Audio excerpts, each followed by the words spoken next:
जय हिंद दोस्तों, स्वागत है आपका एक बार फिर से इस नई वीडियो में। दोस्तों, आज के इस वीडियो में हम देखेंगे pay fixation in bank for ex serviceman as a clerk. दोस्तों, पे फिक्सेशन के ऊपर काफ़ी वीडियोस बने हैं, फिर भी काफ़ी लोगों के डाउट्स है कि कैसे बैंकों के अंदर पे फिक्सेशन होता है एक्स सर्विसमैन का। तो दोस्तों, इस वीडियो में मैं मेरा जो पे फिक्सेशन हुआ उसका भी एग्जांपल दूंगा और आपको बड़े ही सरल शब्दों में मैं समझाऊंगा कि कैसे एक एक्स सर्विसमैन का एज ए क्लर्क बैंकों के अंदर पे फिक्सेशन होता है। तो चलिए शुरू करते हैं वीडियो। दोस्तों, सैनिकों से जुड़ी सारी खबरों को जानने के लिए सब्सक्राइब का बटन दबाएं और बेल आइकन को प्रेस करके ऑल का बटन दबाएं ताकि सारी जानकारी आपको मिले सबसे पहले। तो दोस्तों, मैं 31 मार्च 2017 को रिटायर हुआ था और 17 अप्रैल 2017 को मैंने state bank of India join किया।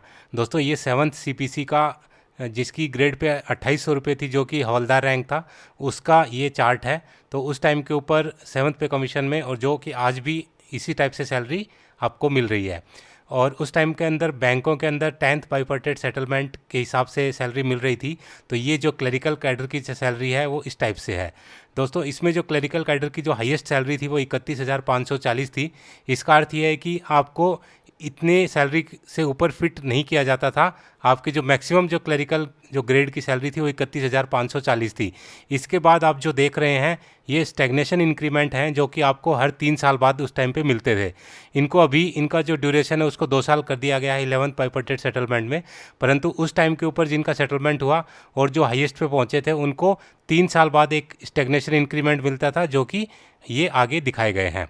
तो लेकिन जो हाईएस्ट जो सैलरी थी वो 31,540 थी। तो जैसे मैंने बताया कि जो मेरी डेट ऑफ ज्वाइनिंग है वो 17 अप्रैल 2017 है। तो उसमें जो मेरे जो सेटलमेंट के अंदर जो कंपोनेंट शामिल किए गए वो इस प्रकार से हैं। उस टाइम के ऊपर मेरी जो बेसिक थी वो 35,900 रुपये थी और मेरा जो रैंक था वो हवलदार था। तो जो बेसिक पे मेरी 35,900 लगाई गई। ग्रेड पे नील हो गई थी क्योंकि 6th पे कमीशन में ग्रेड पे मिलती थी और इसमें ग्रेड पे को इंक्लूड कर दिया गया था, तो ग्रेड पे नील थी। स्पेशल पे नील थी और डीए उस टाइम के ऊपर 4% था, जो कि 1,436 रुपये बनता था। तो इस टाइप से जो मेरी टोटल सैलरी जो बैंक जो प्रोटेक्ट करता है वो बनती थी 37,336 रुपये। तो इस सैलरी को बैंक को प्रोटेक्ट करना था। तो दोस्तों, बैंक ने मेरे को यहाँ पर फिट किया 25,820 में। वो यहाँ पर इसलिए फिट किया क्योंकि बेसिक पे 25,820, ग्रेड पे यहाँ भी नील है। जो जूनियर एसोसिएट का स्पेशल अलाउंस है जो 330 रुपये है, अभी वो बढ़कर 500 रुपये हो गया है। और जो डीए है वो उस टाइम के ऊपर जब मैंने बैंक ज्वाइन किया तो 45.60% था, जो कि 11,924 रुपये 40 पैसे। तो इस टाइप से ये इनका टोटल जो है वो 38,074 रुपये बन रहा है, जो कि 37,336 रुपये से अधिक है। तो इसलिए बैंक ने मेरे को यहाँ पर फिट किया ताकि इस मेरी जो टोटल सैलरी है इसको प्रोटेक्ट किया जा सके, इससे अधिक सैलरी मेरे को बैंक दे सके। दोस्तों, इसके बाद मुझे उसी टाइम के ऊपर 2 ग्रेजुएशन इंक्रीमेंट मिले। तो जो भी लोग ग्रेजुएशन करते हैं, जो भी रिकॉग्नाइज यूनिवर्सिटी से ग्रेजुएशन करते हैं, उनको इंक्रीमेंट मिलते हैं। काफ़ी लोगों को सवाल करते हैं कि जो रिटायरमेंट पर मिलने वाला जो ग्रेजुएशन सर्टिफिकेट है वो वैलिड है या नहीं है। तो जो इनरोलमेंट के लिए वैलिड है, आप उसकी हेल्प से आप बैंक के अंदर आ सकते हैं, लेकिन वहाँ पर आपको ये 2 ग्रेजुएशन इंक्रीमेंट उस सर्टिफिकेट के बेस के ऊपर नहीं मिलेंगे। ये आपको जो भी रिकॉग्नाइज यूनिवर्सिटी जो यूजीसी अप्रूव्ड है उसके द्वारा वो सर्टिफिकेट इशू होना चाहिए, तभी आपको 2 ग्रेजुएशन इंक्रीमेंट उसके मिलेंगे। तो यहाँ पर जैसे मेरी जो बेसिक थी 25,820 पे मुझे फिट किया था, इसके बाद मुझे 2 इंक्रीमेंट लगा के जो मेरी जो बेसिक हुई वो है 28,110 रुपये। ये मेरी अप्रैल 2017 को हुई। जो मेरा नेक्स्ट इंक्रीमेंट लगा 1 साल बाद 1 अप्रैल 2018 को, यहाँ पर मेरी बेसिक हुई 30,230 रुपये। दोस्तों, इसके बाद बैंकिंग के अंदर कुछ एक एग्ज़ाम होते हैं, अगर वो आप क्लियर करते हैं तो आपको उनका एडिशनल बेनिफिट मिलता है। जैसे कि एक एग्ज़ाम होता है JAIIB, junior associate of Indian institute of banking. अगर आप हाईएस्ट पे पहुंचने से पहले ये एग्ज़ाम पास करते हैं तो आपको एक इंक्रीमेंट का फ़ायदा होता है। और एक एग्ज़ाम होता है CAIIB, यानी कि certified associate of Indian institute of banking. तो अगर आप ये एग्ज़ाम पास करते हैं हाईएस्ट पे पहुंचने से पहले तो आपको 2 एक्स्ट्रा इंक्रीमेंट मिलते हैं। तो दोस्तों, इस टाइप से दिसंबर 2018 में मैंने ये एग्ज़ाम पास किया, तो इसका मुझे एडिशनल बेनिफिट मिला 31,540 रुपये मेरी बेसिक होगी और मैं यहाँ पर हाईएस्ट के ऊपर पहुँच गया। दोस्तों, इसके बाद मुझे 3 साल बाद इंक्रीमेंट मिलना था। क्योंकि हाईएस्ट पे पहुंचने के 3 साल बाद ही स्टेगनेशन इंक्रीमेंट मिलता है, लेकिन इसी बीच में बैंकों का सेटलमेंट हो गया। दोस्तों अगर मैं जेआईबी नहीं करता तो मेरा ये जो इंक्रीमेंट था जो मुझे दिसंबर 18 में मिला, ये मुझे अप्रैल 19 में मिलता। दोस्तों इसी के बीच बैंकों का 11th बाइपर्टेट सेटलमेंट हुआ और बैंकों की सैलरी के अंदर चेंज हुआ। दोस्तों जिस प्रकार से पे कमीशन होता है हर 10 साल में, उसी प्रकार से बैंकों का पे रिवीजन होता है हर 5 साल में। तो ये जो पे रिवीजन था जो 2017 से अटका हुआ था और जाके 2020 दिसंबर को ये पूरा हुआ। तो यहाँ पर जैसे कि पे रिवाइज होती है तो जो सैलरी है वो भी चेंज होती है, ग्रेड हैं वो भी चेंज होते हैं। तो यहाँ पर जो हाईएस्ट 31,540 थी वो यहाँ पर अभी 47,920 हो गई। तो जो भी लोग 31,540 पे थे वो सारे 47,920 के ऊपर आ गए।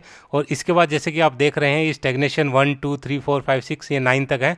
तो ये स्टेगनेशन थे और इसमें भी पहले जैसे 3 साल बाद स्टेगनेशन मिलता था, अभी उसको घटा के 2 साल कर दिया कि आप हाईएस्ट पे पहुँचने के हर 2 साल बाद आपको ये स्टेगनेशन मिलेंगे। तो दोस्तों इस टाइप से जो मेरी सैलरी थी, जो मेरी बेसिक थी वो 31,540 जो कि हाईएस्ट थी, वो पहुंच गई 47,920 के ऊपर। दोस्तों यहाँ पर मुझे 2 एक्स्ट्रा इंक्रीमेंट और मिले।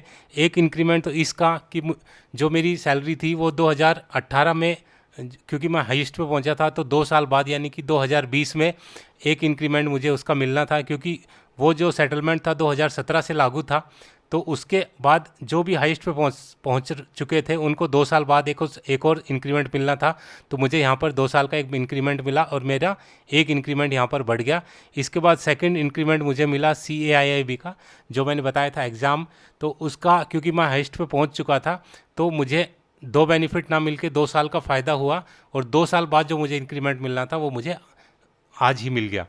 तो इस टाइप से जो दूसरा इंक्रीमेंट मुझे मिला तो मेरा जो बेसिक हो गया वो 51,900 रुपये हो गया। तो अभी जो मेरा नेक्स्ट इंक्रीमेंट है, क्योंकि मुझे 2020 के हिसाब से कैलकुलेट किया गया था, तो अभी मेरा जो नेक्स्ट इंक्रीमेंट है वो अप्रैल 2022 में मिलेगा। यहाँ पर जो मेरी बेसिक है वो 53,700 रुपये हो जाएगी। लेकिन दोस्तों इसके साथ आप ये भी जानिए कि अगर आपकी बेसिक 51,900 है तो आपकी जो टोटल लमसम सैलरी वो लगभग 90,000 के आसपास बनेगी, जो कि मैंने पिछले वीडियो में मेरी पे स्लिप के जरिए दिखाया था। दोस्तों इस प्रकार से आप लोग भी अपनी सैलरी को कैलकुलेट कर सकते हैं। तो आपको क्या करना है कि जो भी आपकी सैलरी है यहाँ पर बेसिक पे, वो यहाँ पर बेसिक पे आपको लिखना है। उसके बाद जो भी अगर आपको स्पेशल पे मिलती है तो लिखना है, और जो प्रेजेंट DA चल रहा है या जब भी आप का बैंक में सिलेक्शन होता है उस टाइम के ऊपर जो आपका लास्ट पे सर्टिफिकेट के अंदर जो भी DA होगा वो आपको यहाँ पर रखना है, उन तीनों को जोड़ना है। और उसके बाद आपको देखना है कि यहाँ पर आप कौन सी बेसिक के अंदर फिट होते हो, और वो बेसिक आपको यहाँ पर लिखनी है। जूनियर एसोसिएट की जो स्पेशल पे थी वो पहले 330 रुपये थी, जो बढ़कर 500 रुपये हो गई। और अगर अभी कोई पे सेटलमेंट होता है तो अभी जो बैंकों का DA चल रहा है वो 30.38% चल रहा है।